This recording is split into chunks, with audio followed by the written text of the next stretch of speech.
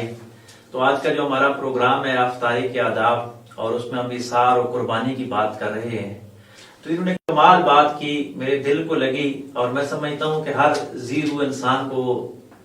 وہ اس کی heart feeling کو جا کے ٹچ کرتی ہے کہ حلال اور حرام کا کنسپٹ کیا ہے۔ ہمارے ہاں اثار یہ سمجھا جاتا ہے، معاف کیجئے گا ہمارا پروگرام مذہبی پروگرام ہے، ہمارے کرنٹ افیئرز میں آپ روزانہ سنتے ہی ہوں گے کہ تیسری دنیا کے جتنے بھی ممالک ہیں وہاں پہ ایک بہت بڑا مسئلہ یہ ہے کہ لوگ بہت صدقہ خیرات بھی کرتے ہیں۔ ہمارے پاکستان میں بہت صدقہ خیرات ہوتی ہے، ڈونیشنز بہت ہوتی ہیں، لیکن ہمارے ساتھی جرنلسٹ جب جا کے تحقیق کرتے ہیں، رپورٹنگ کرتے ہیں، تو معلوم ہی ہوتا ہے کہ بڑے بڑے حاجی صاحبان وہ رمضان میں عمرہ کرنے بھی جاتے ہیں، حج کرنے بھی جاتے ہیں، لیکن اربوں روپے کی وہ کرپشن کرتے ہیں۔ آپ دیکھیں گے کہ اگر ہمارے فوڈ آئٹمز جو ہو گئے، چینی کی قلت ہوگی، کھجور مارکیٹ میں شارٹ ہوگی، کوئی بھی ہوتا ہے تو اس میں بڑے حاجی صاحبان، معاف کیجئے گا سب حاجی صاحبان کا میں نہیں ذکر کر رہا، لیکن ہماری ٹریڈ یونین میں ہم جب جاتے ہیں کیونکہ ہم اسی معاشرے کا حصہ ہیں تو وہاں پہ حاجی صاحب کا لفظ یوز ہوتا ہے۔ جتنا بڑا امیر آدمی ہوتا ہے تو حاجی صاحب، اور جب تحقیق کرتے ہیں تو معلوم ہی ہوتا ہے کہ حاجی صاحب نے اتنی کرپشن کیا، اس کرپشن سے نکال کے اگر آپ صدقہ کرتے ہیں، اگر میں مثال دیتا ہوں کہ ہماری پاکستانی قوم اگر 1 کروڑ روپے کا کوئی اگر یہ آدمی کرپشن کرتا ہے اور اس میں سے 1 لاکھ روپیہ وہ اپنے گاؤں میں جا کے صدقہ کرتا ہے تو گاؤں کے لوگ اس کی واہ واہ کر دیں گے کہ اس نے بڑا غریبوں کا خیال رکھا ہے، 10-10 ہزار روپیہ دے دو، کسی کو 5,000 روپیہ دے دو، لوگ تو آپ کی تعریف کر دیں گے، لیکن یاد رکھیے گا اللہ کے نزدیک حرام کی دی ہوئی چیز کی کوئی قدر و قیمت نہیں، نہ وہ اثار میں آتی ہے، نہ وہ قربانی میں آتی ہے، نہ وہ صدقے میں آتی ہے، کیونکہ ہم جس نبی صلی اللہ علیہ وآلہ وسلم کے پیروکار ہیں، ہمارے رحمت للعالمین صلی اللہ علیہ وآلہ وسلم نے ہمیں سکھایا ہے کہ اگر آپ کے جو ڈریسنگ ہے، آپ کے کپڑے ہیں، اس میں سے اگر ایک حصہ بھی 70 حصوں میں سے ایک حصہ بھی حرام کا ہے تو 70 دن تک، بعض روایات میں 40 دن تک آپ کی نماز قبول نہیں ہوتی، اور حرام کا لقمہ کھا کے اگر آپ سجدہ ریز ہوتے ہیں تو آپ کا سجدہ بھی وہ قبول نہیں ہوتا۔ تو میں اثار اور قربانی کرنے والوں سے گزارش کروں گا کہ حلال سے کیجئے، تھوڑا کیجئے، اگر آپ 1 روپیہ کماتے ہیں اس میں سے 4 آنے آپ صدقہ کر دیتے ہیں تو اس کروڑوں روپیہ ڈونیشن کرنے والے سے آپ افضل ہیں، کیونکہ آپ کی وہ حلال کمائی ہے، اور حلال کمائی کا آپ کو معلوم ہے کہ اللہ نے کتنا اجر دیا ہے۔ حضور صلی اللہ علیہ وآلہ وسلم کہ لوگ ہاتھ چومتے تھے آقا علیہ السلام کے، لیکن حضور علیہ السلام نے بہت کم کسی کے ہاتھ چومے ہوں گے، اور اس میں ایک وہ مزدور آتا ہے، ایک مزدور صحابی حضور علیہ السلام کی بارگاہ میں آتا ہے، تو آقا علیہ السلام جب اس سے ہاتھ مس کرتے ہیں تو اس کے ہاتھ کھرد رہے ہیں، تو حضور علیہ السلام نے پوچھا کہ آپ کے ہاتھ سخت کیوں ہے؟ تو اس نے کہا یا رسول اللہ صلی اللہ علیہ وآلہ وسلم میں ہاتھ سے مزدوری کرتا ہوں تو میں قربان جاؤں رحمت للعالمین صلی اللہ علیہ وآلہ وسلم کی ذات پہ، جس نے مزدوروں کے حقوق کی عالمی طور پہ بنیاد رکھی۔ آپ نے اس کا ہاتھ پکڑا اور اپنے لب مبارک لگائے اور اس کو چوما، اور چوم کے کہا کہ القاسب حبیب اللہ، کہ حلال روزی کمانے والا اللہ کا دوست ہے۔ آپ یہ نہ سمجھیے کہ جو راتوں کو سجدہ کرتے ہیں وہ بھی اللہ کے دوست ہیں، جو نعت پڑھتے ہیں، جو واعظ و نصیحت کرتے ہیں، جو جبہ و دستار میں ہوتے ہیں وہ بھی اللہ کے دوست ہیں، لیکن آمنہ کے لال محمد علیہ السلام فرماتے ہیں کہ جو آدمی مشقت کے ساتھ روزی کماتا ہے، حلال روزی کماتا ہے، تو وہ بھی اللہ کا دوست ہوتا ہے۔ اور میرے اسلامی جمہوریہ پاکستان کے وہ کسان، وہ مزدور جن کی دن رات محنت کے پھل کے طور پہ ہم سب کھا رہے ہیں، میں سمجھتا ہوں کہ ہمیں اللہ کھلاتا ہے اور اس کے بعد پاکستان کا وہ کسان کھلاتا ہے، تو احسار کے پروگراموں میں اپنے کسانوں کو بھی شامل کیجئے، اپنے مزدوروں کو بھی شامل کیجئے، اپنے محنت کشوں کو بھی شامل کیجئے۔ ہم جب ان کا خیال رکھیں گے تو احسار اور اخوت اور بھائی چارے کی جو فضا قائم ہوگی، وہ رمضان کا اصل مدعا اور مقصد پورا ہو جائے گا، اور دنیا کی ہر فیلڈ جو ہوتی ہے وہ دوسری فیلڈ کے ساتھ کنیکٹ ہوتی ہے۔ تو ہمارے کسانوں کے کان جب رس گولنے کی باری آتی ہے تو یہ قرہ حضرات، یہ نعتخوان ان کو اسپرچولی روحانی غذا فراہم کرتے ہیں۔ یہ دنیا ایک دوسرے کے ساتھ کنیکٹڈ ہے کہ ایک بندہ اگر آپ کی مادی ضرورت پوری کرتا ہے تو دوسرا آدمی آپ کی روحانی ضرورت پوری کرتا ہے. ہمارے مسجد کے امام صاحبان اگر صبح اٹھ کے الصلاۃ خیر من النوم نہیں کہیں گے تو ہو سکتا ہے کہ ہم نماز وقت پہ ادا نہ کر سکیں. بالکل اسی طرح جس طرح کہ احسان کی ایک اہمیت ہے کہ وہ کھیت میں ہل چلاتا ہے تو ہم کھانا کھاتے ہیں. ہمارے جو اسپرچل لوگ ہیں، ہمارے مذہبی لوگ ہیں، ہمارے جو قاری صاحبان ہیں، یہ دن رات ایک کر کے قال اللہ اور قال رسول کی صدا عوام تک پہنچاتے ہیں تو معاشرے میں اصل اسلام آتا ہے. تو میں اپنے بھائی قاری عبد الجبار چشتی الخیری صاحب سے گزارش کروں گا کہ آپ نے ماشاءاللہ قرآن مجید حفظ کیا اور اس کے بعد قرآن آپ کا یعنی اس کو ایک فیلڈ کے طور پہ آپ نے لیا، اور میں سمجھتا ہوں عظیم لوگ ہیں. قرآن مجید یہ صحیفہ انقلاب ہے. حضور علیہ الصلوۃ والسلام نے فرمایا کہ تم میں سے بہترین وہ انسان ہے، اللہ اور اس کے رسول کا مدعا یہ ہے کہ بہترین انسان ہوا ہے جو قرآن سیکھے اور دوسروں کو سکھائے. تو یہ قرآن کی تعلیم دینے والے لوگ ہیں. تو میں قاری صاحب سے یہ پوچھوں گا کہ آپ کو یہ شوق کس طرح پیدا ہوا کہ میں حافظ قرآن بنوں؟ آپ نے اس فیلڈ کو کیوں منتخب کیا؟ اس کی کیا وجہ تھی؟ اعوذ باللہ من الشیطان الرجیم، بسم اللہ الرحمن الرحیم، سبحان اللہ وبحمدہ، اللہم صلی علی محمد وعلی آل محمد، اللہم اغفر لی. ڈاکٹر صاحب، ڈاکٹر یاسر حسین صاحب، آپ کا 26 ST نیوز کا میں بے پناہ شکریہ ادا کرتا ہوں کہ آپ نے مجھ ناچیز کو یہ اپرچونٹی فراہم کی اور آج اپنے سیٹ پہ مدعو فرمایا. اور ابتدا سے لے کے اب تک ماشاءاللہ بڑی سیر حاصل گفتگو آپ نے فرمائی اور بہت سی چیزیں ہمیں یہاں سیکھنے کا موقع ملا. وہ بہت سی ایسی حقیقتیں جو آج کے معاشرے میں بے انتہا ضروری ہیں، اس کا ہمیں پتہ ہونا بہت ضروری ہے. اور آسان فہم انداز میں آپ نے آج ماشاءاللہ گفتگو فرمائی، اور آپ کی نوازش ہے کہ آپ میری جو زندگی کے متعلق آپ نے میرے سے پوچھا. جیسے ایک کامیاب مرد جو ہے اس کے پیچھے ایک کامیاب عورت کا ہاتھ ہے. عورت ہوتی ہے تو وہ کامیاب کرتی ہے مرد کو. بے شک ایسے بیسکلی سب سے پہلے تو میرے رب کی قدم نوازی ہے کہ اللہ کریم نے مجھ ناچیز پہ یہ مہربانی فرمائی کہ اپنے پاک کلام کو مجھ جیسے ناچیز انسان کی زبان پہ جاری فرمایا. اس کی قدم نوازی ہے کہ والدین کی دعاؤں کا بھی ثمر ہے. اور سب سے بڑی جو اہم چیز ہے، آپ نے میرے نام کے ساتھ دیکھا ہوگا عبد الجبار چشتی لگتا ہے، تو یہ میرے مرشد کامل حضور لالا جی سرکار رحمت اللہ تعالی علیہ آپ کی دعاؤں کا ثمر ہے. ماشاءاللہ میرے والدین جب مجھے لے کے دربار عالیہ گولڈ شریف حاضر ہوتے ہیں تو آپ دعا فرماتے اور آپ کہتے ہیں کہ انشاءاللہ تعالیٰ یہ بچہ جو ہے اللہ کریم نے مہربانی کی، جب یہ بچہ لڑکپن میں جائے گا انشاءاللہ تو یہ اللہ کا قرآن بھی پڑھے گا، حضور کی نعت پڑھے گا. یہ میرے والدین اور میرے مرشد کے دعاؤں کا صلہ ہے. ماشاءاللہ کیا بات ہے. اور انہی کی دعائیں ہیں کہ آج جو ہے یہ لگن شوق اللہ اور اللہ کے محبوب کا دن بدن بڑھتا ہی جا رہا ہے. ماشاءاللہ قاری صاحب نے کیا خوبصورت بات کی. اس میں ہم سب کے لیے بھی سبق ہے کہ دنیا کا کوئی بھی کام جو ہوتا ہے وہ استاد کے بغیر نہیں سیکھا جاتا. تو ایسے کیسے ممکن ہے کہ اللہ کا جو دین ہے، اللہ کا جو ذکر ہے، اللہ فرماتا ہے وَلَذِكْرُ اللَّهِ اکبر کہ میرا ذکر سب سے بڑی چیز ہے. تو ضرور یہ کسی نہ کسی استاد سے سیکھا جاتا ہے.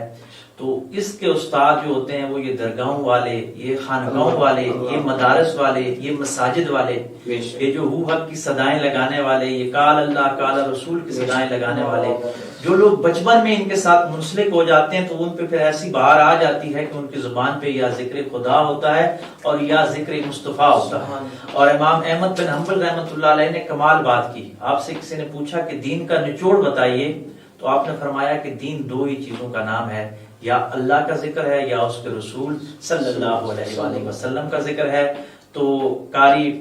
عبد الجبار چشتی صاحب جہاں خوبصورت انداز کے ساتھ تلاوت فرماتے ہیں تو وہاں اللہ تبارک و تعالیٰ نے ان پہ یہ بھی کرم کیا ہوا ہے کہ یہ حضور علیہ الصلوۃ والسلام کی بارگاہ میں بڑے ہی پرسوز انداز کے ساتھ مدح سرائی فرماتے ہیں. تو میں آپ سے گزارش کروں گا کہ پرنم آواز میں آقا و مولا صلی اللہ علیہ وآلہ وسلم کی بارگاہ میں مدح سرائی کر کے ہمارے حاضرین کو محظوظ کیجیے. آج کا یہ جو کلام میں آپ کے سامنے پیش کرنے کی کوشش کروں گا، اس میں حضور کی نعت بھی ہے، اس میں استغاثہ بھی ہے اور حضور کی آل کا بھی ذکر ہے. تینوں چیزیں شامل ہیں. محمد رضوان نام کے ایک شاعر گزرے ہیں، آپ نے بڑے ہی محبت کے ساتھ یہ کلام لکھا ہے، میں پیش کرنے کی کوشش کرتا ہوں. اللہم صلی علی محمد وعلی آل محمد.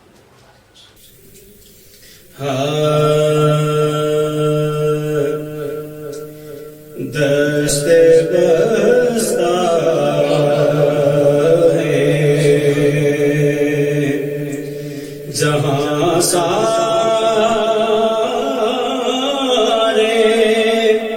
زمانے والے دست بستہ ہے جہاں سارے